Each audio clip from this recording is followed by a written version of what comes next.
Hello everyone, this is Rashmi Sharma, your maths teacher. तो इस video में हम प्री बोर्ड से रिलेटेड कुछ बातें यहाँ पे डिस्कस करने वाले हैं, क्योंकि बहुत से बच्चे हैं जिनके अभी प्री बोर्ड चल रहे हैं या कि जिनके अभी होने वाले हैं, या किन्हीं किन्हीं स्कूलों में तो 2 से 3 बार भी प्री बोर्ड हो रहे हैं। तो जिनके अभी प्री बोर्ड चल रहे हैं या जिनके प्री बोर्ड अभी 1-2 बार और होने वाले हैं, तो ये वीडियो उनके लिए बहुत इंपॉर्टेंट होने वाली है, क्योंकि बच्चों को अभी समझ में ही नहीं आ रहा है क्या पढ़ें कैसे पढ़ें। क्योंकि मैं ये मानती हूँ कि जो आपका अभी डेट शीट आई थी आपके एग्जाम की, कि डेट का कौन कौन से एग्जाम किस किस डेट को होंगे, तो मोस्टली बच्चों ने तो उसके बाद ही पढ़ना शुरू किया है। जैसे जैसे मुझे कमेंट आ रहे हैं ना मेरे यूट्यूब पे, तो उससे मुझे आइडिया लग रहा है कि जो नहीं पढ़ने वाले बच्चे बहुत ज्यादा है, बहुत कम बच्चे हैं जिन्होंने टाइम से पढ़ना शुरू कर दिया था। तो उन बच्चों के साथ अब यहाँ पे क्या प्रॉब्लम हो रही है कि डेट आने के बाद तो वो पढ़ने लगे, इन मीन्स की बोर्ड की तैयारी करने लगे, और उसी के साथ साथ ही उनके क्या हो गए, प्री बोर्ड भी स्टार्ट हो गए। तो ना तो उनकी तैयारी हुई थी, वो बोर्ड की तैयारी में लगे हुए थे, अब बोर्ड की तैयारी को छोड़ के और वो प्री बोर्ड की तैयारी में लग गए। तो प्री बोर्ड की तैयारी आपको बोर्ड के लिए नहीं रेडी करेगी। आप क्या करोगे, जैसे कि आपका प्री बोर्ड का एग्जाम है, तो आप उसके लिए लिमिटेड टाइम में सारे चैप्टर्स एक साथ पढ़ना शुरू कर दोगे, तो ना तो वो बोर्ड के लिए प्रिपेयर होगा ना वो प्री बोर्ड के लिए प्रिपेयर होगा। क्योंकि बोर्ड के लिए अगर आप जो भी टॉपिक प्रिपेयर करते हो उसके पूरे कंसेप्ट क्लियर होने चाहिए। आप वहां पे उन्हीं क्वेश्चन को सॉल्व कर पाओगे जिन टॉपिक्स के कंसेप्ट आपके क्लियर है। ये नहीं है कि 2 दिन में सारे 15 चैप्टर पढ़ लिए और वहां जाके चले गए और हो गया। कहीं कहीं पे तुक्का लग सकता है, लेकिन ये नहीं कि आप सारे क्वेश्चन 2 दिन में पढ़ के और वहां पे फाइनली कर पाओगे। तो ये वीडियो उन्हीं के लिए है कि जो अब जिन्होंने लास्ट टाइम में पढ़ना शुरू किया, अब वो कैसे प्री बोर्ड की तैयारी करें या कैसे वो बोर्ड एग्जाम की तैयारी करें। तो प्री बोर्ड लेने का मेन रीजन क्या होता है? प्री बोर्ड लेने का मेन रीजन ये होता है कि आपको टेस्ट करना, आपकी प्रिपरेशन को चेक करना कि आपने कितना प्रिपेयर किया है। बट जिन्होंने अच्छे से पढ़ाई की है, पूरा साल पढ़ाई की है, उनके लिए कोई प्रॉब्लम नहीं है, वो जैसे चाहे वैसे रिवीजन करके और प्री बोर्ड दे सकते हैं, क्योंकि उनकी तो पढ़ाई पूरी कंप्लीट है। लेकिन अब जिन्होंने पढ़ाई नहीं की है, तो उनको सबसे पहले तो ये गलती नहीं करनी है कि बोर्ड के एग्जाम की तैयारी को छोड़ के और आप प्री बोर्ड की तैयारी में लग जाओ। लाइक कि आपके 20 डेज हैं प्री बोर्ड के, अलग अलग डेट आपको दिए हुए हैं, और हर 20 डेज में आपके सारे प्री बोर्ड खत्म हो रहे हैं। तो आप क्या करोगे, जिसका प्री बोर्ड है उसी टॉपिक को लेके बैठ जाओगे, उसी 4-5 दिन उसी सब्जेक्ट को पढ़ोगे, बाकी सब्जेक्ट को आप छोड़ दोगे। तो 4 दिन में तो आपकी कोई बुक वहां पे कंप्लीट होने वाली नहीं है। फिर आप फटाफट फटाफट करोगे, तो मैथ्स तो कोई फटाफट से होती नहीं है, मैथ्स में तो सारे आपको कंसेप्ट से पढ़ना पड़ेगा। तो ये चीज में क्या होगा, वैसे ही तो हमारे पास टाइम कम बचा हुआ है, ओनली 60 डेज ही हमारे पास बचे हुए हैं, और उसको भी अगर हम 20-25 दिन ऐसे प्री बोर्ड की तैयारी में लगा दें, लेट कि अगर आपके पूरा मार्च स्कूल में प्री बोर्ड चलने वाले और आपने पूरा मार्च यूं ही वेस्ट कर दिया बिना कोई कंसेप्ट पढ़ाई किए हुए, तो फिर आपके पास टाइम कहाँ बचा? टाइम तो बिल्कुल नहीं बचा कि आप बोर्ड के लिए तैयारी कर सको। तो अभी आपने, जैसे मैंने आपको टाइम टेबल बताया था, उसी टाइम टेबल से आप बोर्ड की तैयारी करो। तो प्री बोर्ड आप ये समझ के करोगे कि बिल्कुल मुझे बोर्ड में जैसे मार्क्स लाने वैसे प्री बोर्ड में लाने हैं, तो वो थोड़ी पढ़ाई में तो पॉसिबल नहीं है। तो मेन आप वहां पे जो मेन मार्क्स आपके आएंगे मार्कशीट में ना, वो बोर्ड के आएंगे, प्री बोर्ड के मार्क्स कहीं नहीं आएंगे। वो सिर्फ आपको चेक करने के लिए है कि, या फिर ये देखने के लिए कि बोर्ड से पहले कैसा पेपर आपका आएगा, आप 3 घंटे में कितना पेपर स्पीड में कर सकते हो, कितने टाइप के क्वेश्चंस वहां आएंगे। तो ये चेक करने के लिए स्कूल वाले क्या करते हैं, प्री बोर्ड्स लेते हैं। तो अब आपके इसी के अकॉर्डिंग आपको टाइम नहीं वेस्ट करना है। जैसे आपने रूटीन बनाया है कि पूरे दिन में ऐसे पढ़ना है, आप वैसे ही पढ़ो, अपने टाइम को सही से यूटिलाइज करो। ठीक है, तो अब आप बोलोगे कि फिर मैम प्री बोर्ड के लिए कैसे पढ़े, प्री बोर्ड के लिए नहीं पढ़ेंगे या मार्क्स नहीं आएंगे तो घर वाले डांटेंगे। तो आप उनको समझा दो ये वाली चीजें कि जो टॉपिक्स आपने पहले से पढ़े हुए हैं, लाइक कि आपने 15 चैप्टर्स में से किसी ने 7 ही कर रखे हैं या किसी ने 8 कर रखे हैं, जिसने 5 कर रखे हैं, आप सिर्फ उन्हीं टॉपिक्स को प्री बोर्ड से पहले रिवाइज करके जाओ। ठीक है, अगर आपने अच्छे से किए हुए तो आपको रिवीजन में टाइम नहीं लगना है, तो रिवाइज करके उन्हीं टॉपिक को जाओ और आप उस प्री बोर्ड में देखो, उस एग्जाम के अंदर देखो कि मैं जो टॉपिक पढ़ के आया हूं, क्या मैं उससे सारे क्वेश्चन अटेंड कर पा रहा हूं, जो टॉपिक मैंने पढ़े थे जिसके कंसेप्ट मेरे क्लियर है, उससे रिलेटेड क्या सारे क्वेश्चन मैं अटेंड कर पा रहा हूं। अगर मैं 50 मार्क्स का रेडी करके गया हूं, तो 50 मार्क्स में से क्या मेरे पूरे 50 मार्क्स आ रहे हैं। तो ये चीज आप वहां पे अपनी चेक करो। ये नहीं करो कि मैं पूरा का पूरा 80 मार्क्स का 2 दिन में फटाफट फटाफट पढ़ के जाऊं और मैं एग्जाम देने चला जाऊं, तो दिन भी वेस्ट हो गए, ना बोर्ड की आपकी कोई तैयारी हुई है। तो ये नहीं करना है। 8 चैप्टर रेडी है तो 8 चैप्टर ही पढ़ के जाओ, उन्हीं के 1 मार्क 2 मार्क 3 मार्क 5 मार्क के क्वेश्चन रेडी करके जाओ। और ये ट्राई करो कि वहां पे मेरे जो चैप्टर मैंने पढ़े हुए ना उसका एक भी क्वेश्चन ना छूटे।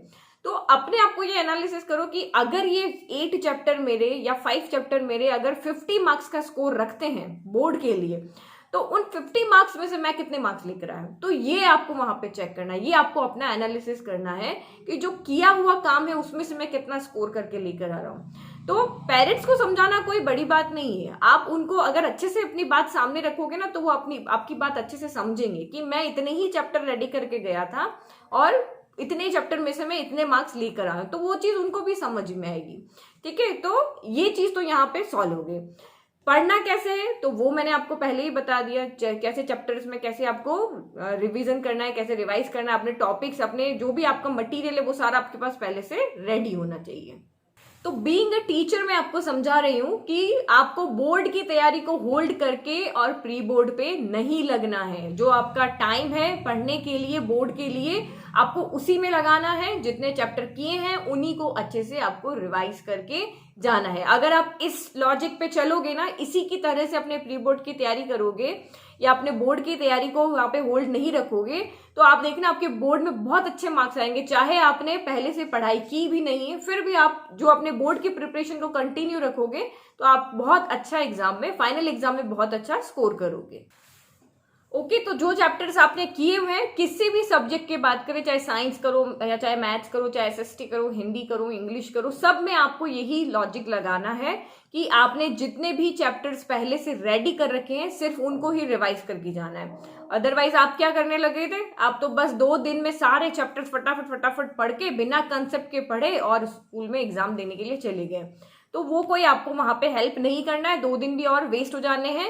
आप एक्चुअल में बच्चे क्या करते हैं कि जो चैप्टर पहले से पढ़े हुए ना उन पे तो बिल्कुल ध्यान नहीं देते हैं। जो चैप्टर 4-5 चैप्टर नहीं किए हुए ना, बस 2 दिन में उनको करने में लग जाते हैं। तो ना तो आपने किए हुए का रिवीजन किया और जो नहीं किए हुए थे वो भी कंसेप्ट से नहीं पढ़े, तो ना इधर के क्वेश्चन अटेंड होंगे ना उधर के क्वेश्चन अटेंड होंगे। जो आपने अच्छे से लॉजिक से उसको पढ़ रखे थे वो भी रिवाइज नहीं किया तो कहां से आप इसको अटेंड कर पाओगे, तो वो भी ठीक से नहीं अटेंड कर पाओगे। और जिन्होंने नहीं, जो अपने नए नए अभी 2 दिन में चैप्टर पढ़े तो वो भी नहीं कर पाओगे। तो प्री बोर्ड और आपके नंबर्स वहां से और चले जाएंगे। इससे तो अच्छा अगर आप जो मैंने तरीका बताया ना, जो आपने पढ़ रखे उन्हीं को अच्छे से आप तैयार करके जाओगे और उनमें से अगर आपके मार्क्स पूरे के पूरे आते हैं, लेट के 50 का रेडी करके गए, 50 में से 49 है, 48, तो आपको खुद को कॉन्फिडेंस आएगा कि यस मेरे इतने चैप्टर तो बहुत अच्छे से रेडी हैं। ये चैप्टर्स का कम से कम अब मुझे सिर्फ फटाफट रिवीजन करना है, बाकी मुझे सिर्फ बाकी वाले चैप्टर्स पे ही लगना है, क्योंकि इनका तो मैंने रिवीजन भी कर लिया, मैं इनका एग्जाम भी देके आ गया, एग्जाम में भी मेरे अच्छे मार्क्स आ गए।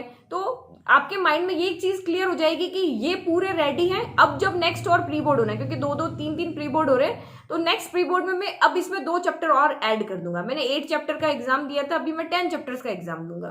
ठीक है, तो ये प्री बोर्ड सिर्फ आपको टेस्ट करने के लिए, ये कोई आपके पूरे एग्जाम नहीं है। तो इसको बिल्कुल एक नॉर्मल एग्जाम जैसे आप देते हो ना, स्कूल में टेस्ट देते हो, उसी तरीके से आप इसको लो। लेकिन अपने आप की स्ट्रेंथ भी उसमें चेक करते रहो कि मैं टाइम लिमिट में ये पेपर कर पा रहा हूं नहीं, क्योंकि ये आपके प्रैक्टिस के लिए। मेन तो एग्जाम आपका बाद में होगा ना, अभी तो इसमें तो आप अपने आप को एनालिसिस कर सकते हो। किन्हीं को ये डाउट रहता है कि मैम हम पेपर स्टार्टिंग से करें या एंड से करें। जो जिनके 2-2 3-3 प्री बोर्ड हो रहे हैं वो तो कभी एक बार आप स्टार्टिंग से चेक करके देख लो कि मैं स्टार्टिंग से पूरा कर रहा हूं तो मेरे को क्या प्रॉब्लम हो रही है। कोई देखो कि कोई कहता है कि नहीं मैं बड़े क्वेश्चन पहले करता हूँ, जिनका वेटेज बहुत ज्यादा है मैं वो पहले करता हूँ। आप करके देखो वहां पे कि क्या आपने स्ट्रेटेजी बना के गए थे वो वहां पे फुलफिल हो रही है कि नहीं हो रही है। ये प्री बोर्ड में आप बहुत अच्छे से चेक कर सकते हो कि आप जो सोच के चल रहे हो या आपने जो बातें सुनी है आप खुद वहां पे लगा के देखो कि ये चीजें मैं वहां पे अपनी लगा रहा हूं तो मैं कितना उसको अटेंड कर पा रहा हूं। और टाइम लिमिट आप बहुत अच्छे से देख सकते हो, अपनी घड़ी पहन के जाओ। आप 1 मार्क के क्वेश्चन को आपको 2 मिनट देने हैं तो उसको 2 मिनट में देखो। आप ये 16 क्वेश्चन है तो क्या मेरे ये 30 मिनट में हो रहे या नहीं हो रहे। केस बेस्ड क्वेश्चन पे मैंने आपको 40 मिनट बताए थे, एक केस में आपको 10 मिनट बोला था, तो देखो क्या वो उसी टाइम में हो रहे या नहीं हो रहे, या उससे आप जल्दी कर पा रहे हो। तो उस टाइम मैनेजमेंट की आप वहां पे प्रैक्टिस कर सकते हो। प्री बोर्ड हमारी तैयारी को टेस्ट करने के लिए बहुत जरूरी है। तो चाहे नंबर आपके कैसे भी आए, लेकिन प्री बोर्ड आपको जितने भी आपके स्कूल वाले ले रहे हैं ना, वो आप जरूर देने जाओ। तो ये भी क्या एक एक्सपीरियंस है, इस एक्सपीरियंस से आप बहुत कुछ सीखोगे। प्री बोर्ड दोगे ना तो आप बहुत सारी चीजें सीखोगे, ये आपके कॉन्फिडेंस को बूस्ट ही करेगा। कहीं पे भी आपको ऐसा नहीं लगेगा, क्योंकि जो तरीका मैं बता रही हूँ ना, उससे अगर आप वहां पे एग्जाम दोगे ना तो सच में आपका कॉन्फिडेंस बहुत बढ़ेगा। क्योंकि हमने जो एग्जाम हम फाइनल में देने जाने वाले थे वो तो हम पहले ही दे रहे हैं, प्री बोर्ड वही तो है आपके, वैसे ही पेपर आपका आने वाला है। मोस्टली स्कूल्स में क्या होता है कि जो सीबीएसई की तरफ जो सैंपल पेपर्स आते हैं ना, आपको वही के वही प्री बोर्ड में दे देते हैं। तो वहां पर भी आप ये टाइम लिमिट सबको आप वहां पे चेक कर सकते हो। फिर अपने आप को अच्छे से एनालिसिस कर सकते हो, कौन से चैप्टर्स मेरे रेडी है, कौन से मेरे रेडी नहीं, या प्री बोर्ड के थ्रू बहुत अच्छे से उसको चेक कर सकते हो। तो इसमें टाइम की भी प्रैक्टिस आपकी हो जाएगी। प्री बोर्ड के जो पेपर्स होते हैं ना, अगर सैंपल पेपर आ गया तो ठीक है, अगर नहीं आया, सैंपल पेपर नहीं आया, जिनके 2-2 3-3 बार प्री बोर्ड हो रहे हैं, उनके हर बार तो सैंपल पेपर नहीं आएगा, एक बार दे दिया। तो प्री बोर्ड के पेपर हमेशा बोर्ड के पेपर से क्या होते हैं, टफ होते हैं। और जो टीचर जो है मार्किंग करते हैं ना, वो भी टफ करते हैं। बोर्ड में इतनी टफ मार्किंग नहीं होती है जितने की प्री बोर्ड्स में आपकी मार्किंग होती है। तो उससे आपको डिमोटिवेट नहीं हो जाना है कि मेरे तो प्री बोर्ड में नंबर कम आए तो मेरे बोर्ड में भी नंबर कम आएंगे, ऐसा नहीं होगा, ठीक है। क्योंकि यहाँ पे टीचर जान करके टफ मार्किंग करते हैं। तो आप अपना जितना चैप्टर्स आप रेडी करके गए हो ना, उसका आप 100% देकर आओ। एटलीस्ट वहां पर तो आप एक भी नंबर आपके माइनस ना हो, ये ट्राई करो। तो पढ़ो, बहुत सारा पढ़ो, अच्छे से प्री बोर्ड देकर आओ, and all the best for your preparation.